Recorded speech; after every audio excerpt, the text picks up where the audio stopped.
It was a warm afternoon, and the sun hung lazily in the sky, casting long shadows over the pavement of a quiet suburban backyard.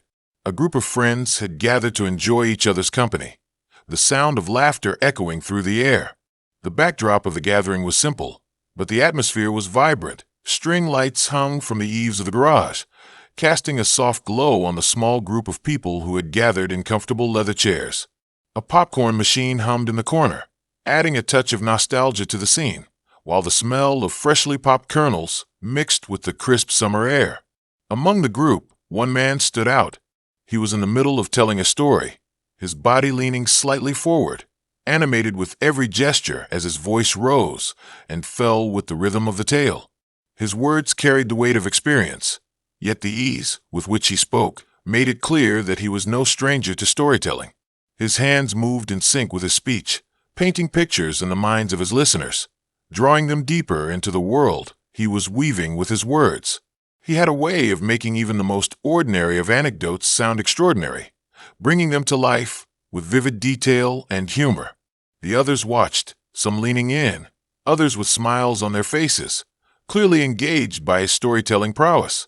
Behind him, the group was composed of familiar faces, each person lost in their own thoughts, yet all seemingly entranced by the man's performance.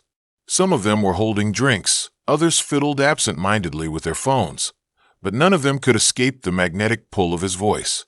His story was captivating, not because of its content, but because of the way it was told.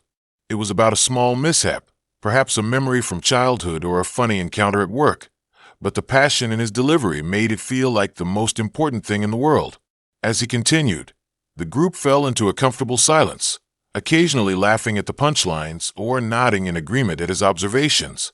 There was something about the way he spun his tale that made everyone feel connected, as if they were all part of the same narrative.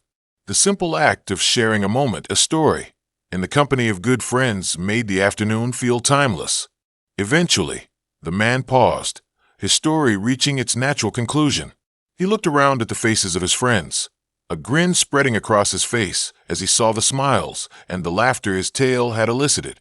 It was a reminder that sometimes the best moments in life were the simplest: shared stories, good company, and a warm day that stretched into the evening.